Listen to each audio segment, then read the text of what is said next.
तर hello guys, आता finally मी आलो कामावरती. एवढं 11वी शिक्षण करून काही फायदा झालेला नाही माझं. शेवटी मला हेच काम करावं लागले. तुम्ही बघू शकताय हे बघा, म्हैस आहे ना. आता काय हे शेण उचलावं लागतं. हे बघा, हे शेण बघा, आमच्या म्हैसी बघा कसे आहे. हे बघा किती, पूर्ण 120 म्हैस आहे आमच्या. तुम्ही बघितलं. आता काय माणसं तर आहे कामाला, पण शेणाला कोणी सांगत नाही आहे. तुम्ही बघू शकताय. एवढं आहे बघा, एवढं अख्खा. आणि तुम्ही माझ्या प्रोफाईलमध्ये जाऊन बघू शकता माझं राहणं खाणं कसं आहे. पण तरी पण आम्ही देखावा तर केलेलं नाही कधी. नाही बघा, असं व्हिडिओ बघू शकता. बघा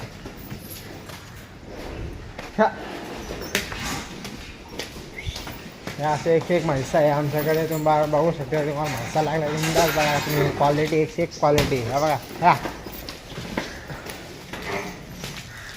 बघितलं हे बघा.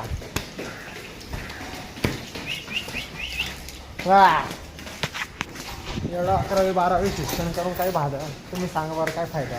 बघितलं ना, एकदम कडक कडक म्हैस आहे आमच्याकडे. बिंदास तुम्ही बघा. माझ्या पण तुम्हाला दूध घ्यायचं असलं तर तुम्ही गोट्यावरून दूध घ्या. कधी बाहेरून दूध घेऊ नका, कारण बाहेरच्या मिलावट तुम्ही माहिती मिलावट कशी आहे. दूध एकदम फायनल हे बघा. बघितलं, एकदम क्वालिटी आहे. हे कसं नाद करायचं नाही, यावंच लागतं दूध घ्यायला.